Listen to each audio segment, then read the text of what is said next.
Hello friends, नमस्ते and welcome back to the channel exploring life and landscapes. दोस्तों, आज हम लोग लाइफ के जिस पार्ट को एक्सप्लोर करने वाले हैं वो न सिर्फ हमारी ज़िंदगी से जुड़ा हुआ है बल्कि हमारे देश भारतवर्ष के गौरव, यहाँ की राष्ट्रीय एकता और देश की अस्मिता से भी जुड़ा हुआ है। तो इसके पहले मैं वीडियो को शुरू करूँ, मैं आप लोगों को बता दूँ कि ये एक्टिविटी मैं लगभग पिछले 10 सालों से कर रहा हूँ और जब मैंने ये एक्टिविटी शुरू करी थी तब इसी थीम पर एक वीडियो इंग्लिश में बनाया था। तो जिन लोगों की हिंदी भाषा पर उतनी अच्छी पकड़ नहीं है या जो हिंदी पर इतनी अच्छी समझ हिंदी की नहीं रखते हैं, वो लोग इस वीडियो को, जो मेरा इंग्लिश वाला वीडियो है जिसकी लिंक मैं डिस्क्रिप्शन बॉक्स में डालूँगा, उसे जाकर देख सकते हैं।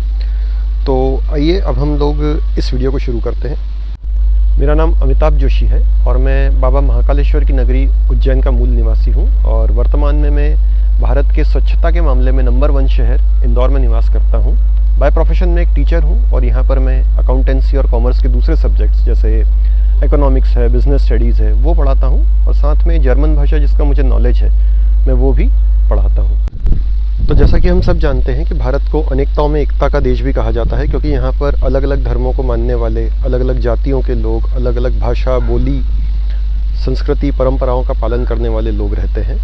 और यहाँ पर इतनी विविधताएं हैं खान पान में, रहन सहन में, वेशभूषा में, परंपराओं में, भाषा में, कि जो आमतौर पर एक कॉन्टिनेंट में भी हमें देखने को नहीं मिलती। तो इन्हीं विभिन्नताओं में से एक विषय पर आज हमारा वीडियो है। दोस्तों, वो विभिन्नता का विषय है भाषा। भाषा क्या है? Language is a medium of communication between people, यानी कि भाषा दो लोगों में एक संवाद का माध्यम है। और इस आधार पर हम देखें तो भाषा सभ्यता का भी प्रतीक है। मतलब language is a symbol of civilisation, क्योंकि सिर्फ मनुष्यों के पास भाषा होती है। हाँ, वो एक अलग विषय है कि पशु पक्षियों की भी हम कहते हैं कि भाषा होती है, लेकिन जो हमारी भाषाएं होती है उसमें ग्रामर, सेंटेंस स्ट्रक्चर और ऐसी बहुत सारी चीज़ें होती है जो सभ्यता या सिविलाइजेशन का प्रतीक है। तो आप में से अधिकांश लोगों को पता होगा कि भारत ऐसा देश है जहाँ पर 22 ऑफिशियल लैंग्वेजेस यानी कि 22 आधिकारिक भाषाएँ हैं। और अगर हम बोलियों की यानी कि डायलेक्ट्स की बात करें तो भारत वो देश है जहाँ पर कहा जाता है कि हर 100 मील पर बोली बदल जाती है। तो भाषा, संस्कृति, बोली, खान पान में इतनी विविधताएं हैं कि जो भारत को एक रंग बिरंगा देश और एक अनूठा देश बनाती है। तो भाषा जो है हमारे लिए, हमारे देश की 22 आधिकारिक भाषाएं और न जाने अनगिनत बोलियाँ हैं, वो हमारे देश को क्या कहीं गौरवान्वित नहीं करती? क्योंकि हमारे देश की जितनी ऑफिशियल लैंग्वेजेस है उतनी तो कई कॉन्टिनेंट्स में भी नहीं होती है। तो क्या ये हम सभी के लिए एक साझा गर्व का विषय नहीं है कि हम उस देश से आते हैं जहाँ इतनी ज़्यादा सभ्यता, इतनी ज़्यादा विकसित संस्कृति है? लेकिन क्या हम लोग इस गर्व के विषय को कहीं ना कहीं शर्म का विषय नहीं बना रहे? क्योंकि जब हमारे देश में भाषा के नाम पर विवाद होते हैं, झगड़े होते हैं कि मेरी भाषा सुपीरियर है, मेरी भाषा आपकी भाषा से ज़्यादा इम्पॉर्टेंट होनी चाहिए, मेरे क्षेत्र में मेरी भाषा चलेगी, no doubt most of them are politically motivated, लेकिन कहीं ना कहीं आम जनमानस भी इसमें इन्वॉल्व हो जाता है। और फिर कलेक्टिवली क्या हम लोग पूरी दुनिया को ये मैसेज नहीं दे रहे हैं कि इवन सिविलाइजेशन में leads to degradation of values, यानी कि सभ्यता भी पतन का एक कारण हो सकती है। तो जब हम लोग भाषा के नाम पर विवाद करते हैं और ये जो बातें सामने आती है पूरी दुनिया में, तो कहीं ना कहीं ये हमारे देश की जो विकसित सभ्यता, संस्कृति है जिस पर हमें गर्व होना चाहिए, उस पर ही कहीं ना कहीं वो एक प्रश्न चिन्ह बाहर के लोग खड़ा करते हैं। और ये हम सभी के लिए एक चिंता और शर्म का विषय है। तो दोस्तों, इसी पर आज का वीडियो बेस्ड है कि हम इस चीज़ से निकलने के लिए क्या कर सकते हैं कि हम हमारी भाषा, संस्कृति का भी सम्मान करें, लेकिन साथ में हमारे देश की जो बाकी की भाषाएँ हैं उनको भी उस तरह से देखें कि ये कलेक्टिवली हमारे लिए जो हेरिटेज है, हमारी जो साझा विरासत है, इस पर हम सभी मिलकर गर्व कर सकें।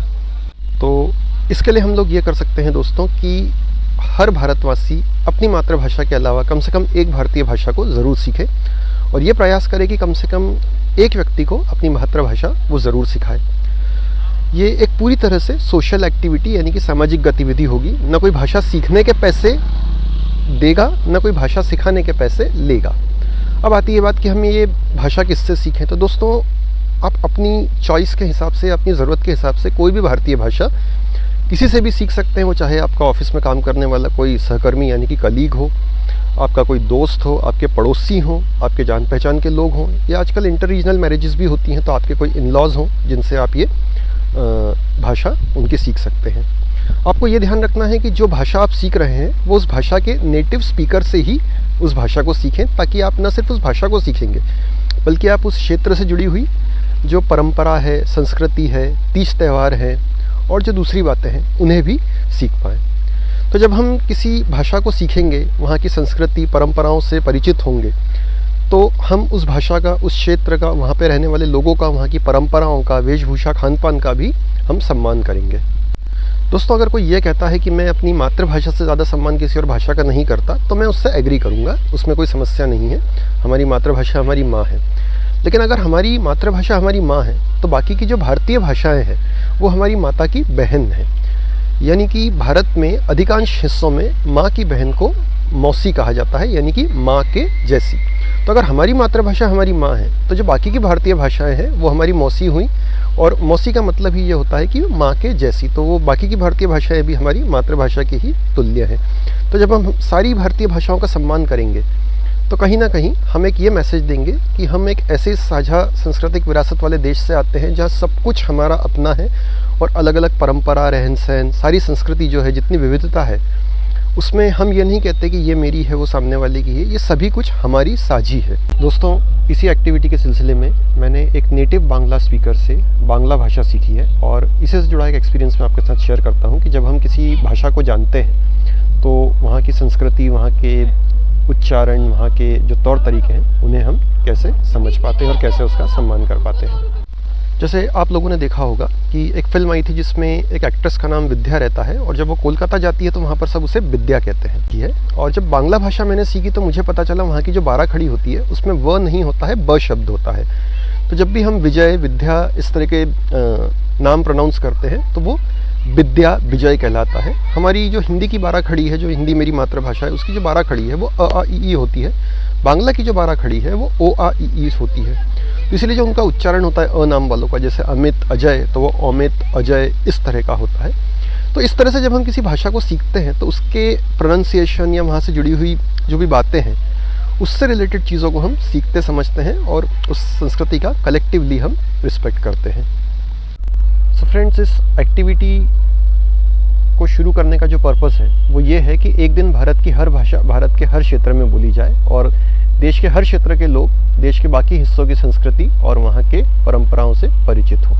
आमतौर पे आज हम देखते हैं तो मेट्रोपॉलिटन सिटीज़ में एक कॉमन बात है कि आपको वहाँ पे सभी क्षेत्र के लोग मिल जाते हैं। लेकिन आप इमेजिन करें कि अगर आप किसी छोटे से गांव, शहर, कस्बे में रह रहे हैं और वहाँ पर आप किसी दूसरे क्षेत्र की भाषा को जानते हैं और वहाँ का कोई निवासी आपके पास आता है, आपके शहर में, आपके गाँव में आता है और आप उससे उसकी मातृभाषा में बात करते हैं, भले ही बेसिक्स सेंटेंसेस को आप बोल पाते हैं, तो उसे कितनी खुशी होगी। जब वो अपने क्षेत्र में जाएगा तो आपके रीजन के बारे में, वहाँ के लोगों के बारे में काफ़ी पॉजिटिव बातें शेयर करेगा। और जब आपके यहाँ से कोई व्यक्ति वहाँ पर जाएगा तो निश्चित तौर पर उसकी भी ये कोशिश होगी कि वो आपके यहाँ के व्यक्ति को एक अच्छा अनुभव, एक अच्छा एक्सपीरियंस अपने यहाँ से देकर भेजे। तो कलेक्टिवली जब हम लोग इस एक्टिविटी को करेंगे तो कहीं ना कहीं हम देश के पूरी भाषा, संस्कृति, परंपरा और रीति रिवाजों को समझेंगे और ये सारी सकारात्मक बातें हम न सिर्फ एक दूसरे के साथ शेयर करेंगे बल्कि दुनिया भर में भी हम इन बातों को पहुंचा सकते हैं। तो दोस्तों, उम्मीद करता हूं ये वीडियो आप लोगों को अच्छा लगा होगा। अगर ये वीडियो और इससे जुड़े हुए विचार आप लोगों को अच्छे लगे हैं तो इस वीडियो को लाइक करें और अपने सभी परिचितों के साथ शेयर करें और चैनल को सब्सक्राइब करें। साथ ही इस एक्टिविटी को लेकर आपके जो विचार हैं या फिर आपके जो सुझाव, सजेशंस हैं वो मुझे आप कमेंट सेक्शन में मैसेज करके ज़रूर बताएं। उम्मीद करता हूं कि मेरे इस वीडियो को और इस विचार को आपका अप्रिसिएशन मिलेगा और हम लोग इस विचार को एक पूरे नेशनल लेवल पर आगे ले जाएंगे। दोस्तों, हर काम के लिए हम सरकार के या सरकारी एजेंसीज़ के भरोसे नहीं बैठते हैं। कुछ चीज़ें हमें आम लोगों के रूप में इनिशिएटिव्स लेकर करनी होंगी और कोशिश करनी होगी कि हम खुद भी अपने देश के लिए कुछ कर सकें। यहाँ की राष्ट्रीय एकता को हम कैसे मजबूत कर सकें। तो दोस्तों, हमारे देश को सशक्त करने के लिए हम आम लोगों को भी कुछ प्रयास करने होंगे और अगर हम सब लोग इस एक्टिविटी को व्यवहारिक रूप से इम्प्लीमेंट करते हैं, प्रैक्टिकली इम्प्लीमेंट करते हैं, क्योंकि हम लोगों के मन में, सभी के मन में देशभक्ति की भावना है, लेकिन हमें प्रैक्टिकली इसे ज़मीन पर लाकर कुछ काम करके इम्प्लीमेंट करके दिखाना होगा ताकि हम आने वाली पीढ़ियों के लिए एक सशक्त भारत का और एक अच्छे आपस में मजबूत संबंधों का भारतवासियों के बीच में कुछ मैसेज दे सकें। तो उम्मीद करता हूँ कि सभी लोग इस दिशा में प्रयास करेंगे और आने वाले समय में हम एक भारत की सभी संस्कृति को देश के हर क्षेत्र से परिचित करा पाएंगे।